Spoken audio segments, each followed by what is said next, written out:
ಕಾಂಗ್ರೆಸ್ಸಿನ ಕುತಂತ್ರ. ಕಾಂಗ್ರೆಸ್ ಸರ್ಕಾರ ಬಂದ ನಂತರ ಮುಸಲ್ಮಾನರು ಹದ್ದು ಮೀರಿ ವರ್ತಿಸುತ್ತಿದ್ದಾರೆ, ಬೆಂಕಿ ಹಾಕ್ತಾ ಇದ್ದಾರೆ. ಇವರೆಲ್ಲರ ಆರ್ಭಟದ ಹಿಂದೆ ಕಾಂಗ್ರೆಸ್ ಪಕ್ಷ ನೀಡಿದ ಚಿತಾವಣೆ ಇದೆ ಅಂತ ಹೇಳ್ಬಿಟ್ಟು ಬಿಜೆಪಿ ಮಾತಾಡ್ತಿದ್ದಾರೆ.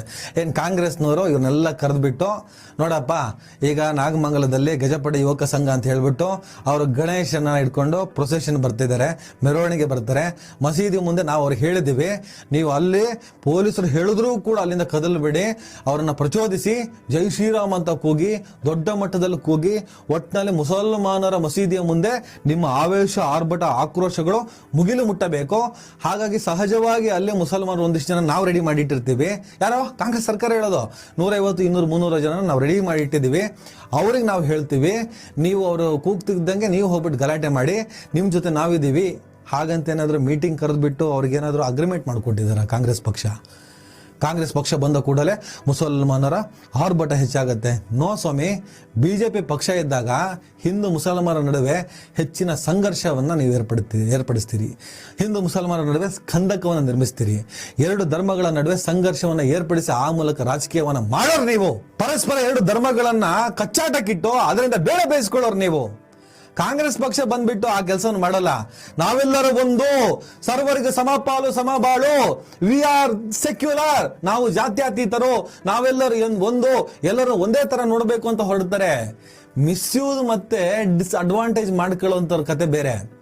ಇದನ್ನ ಎಲ್ಲೋ ಒಂದ್ ಕಡೆ ಇಲ್ಲೂ ಇದ್ದಾರೆ, ಸಮಸ್ಯೆಗಳಿಲ್ಲ ಅಂತ ಭಾರಿ ದೊಡ್ಡ ಸಮಸ್ಯೆಗಳಿದಾವೆ ಇಲ್ಲಿ. ಕಾಂಗ್ರೆಸ್ ಬರ್ತಿದ್ದಂಗೆ ಇಲ್ಲಿ ಏನೋ ಒಂಥರ ಆಕ್ರೋಶ, ಆವೇಶಗಳು. ಯಾರಿಗೆ? ಮುಸಲ್ಮಾನರಿಗಲ್ಲ, ಒಂದಿಷ್ಟು ಕಿಡಿಗೇಡಿಗಳಿಗೆ. ಇದು ಕಿಡಿಗೇಡಿಗಳ ವಿಚಾರ, ಇಲ್ಲಿ ಹಿಂದೂ ಮುಸಲ್ಮಾನರ ವಿಚಾರ ಬರೋದೇ ಇಲ್ಲ. ಸ್ನೇಹಿತರೆ, FIR ಪಟ ಅಂತ ಓದ್ತೀನಿ. ಆಮೇಲೆ ನಾನು ಹೇಳಿದ್ದು ಇದು ನನ್ನ ಮಾತ ಇಲ್ಲ FIR ಇರುವ ಮಾತ ಅಂತ ನಿಮಗೆ ಕನ್ವಿನ್ಸ್ ಆಗುತ್ತೆ.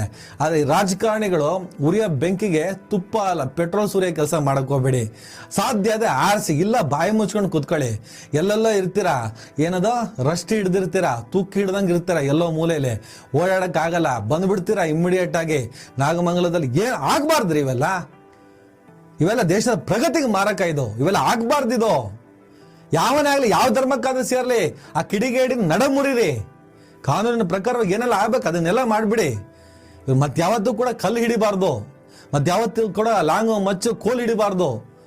ಹಾಗೆ ಕೈಕಾಲ ಜಜ್ಜಿ ಹಾಕಿ ಆ ಕಡೆ ಅವನ್ ಯಾವನೇ ಆಗಿರ್ಲಿ. ಇಂಥ ಸಂದರ್ಭದಲ್ಲಿ ಪ್ರಬುದ್ಧರಾಗಿ ವರ್ತಿಸ್ಬೇಕು ರಾಜಕಾರಣಿಗಳು, ನಾಲಾಯಕರ ತರ ವರ್ತಿಸೋದಲ್ಲ. ಪಾಕಿಸ್ತಾನ ಯಾವ ಪಾಕಿಸ್ತಾನ? Stupid fellows.